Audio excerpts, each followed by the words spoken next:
Welcome, friends, to the March 1st edition of Seeing Jesus, Knowing the Father. You know, one of my favorite teachers is Bill Johnson. He wrote a book a few years ago called God is Good, He's Better Than You Think. But here are my questions.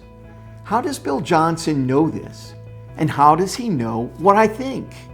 Well, the truth is, he doesn't need to know what I think, because he knows God is better than I or any human can possibly imagine. And here's why that's true.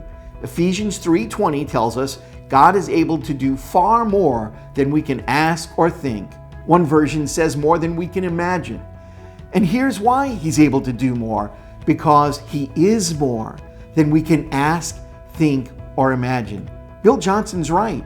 Our human imaginations cannot fathom the depths of God's goodness. But in the days ahead, you and I are going to try. Godspeed to you, my friends.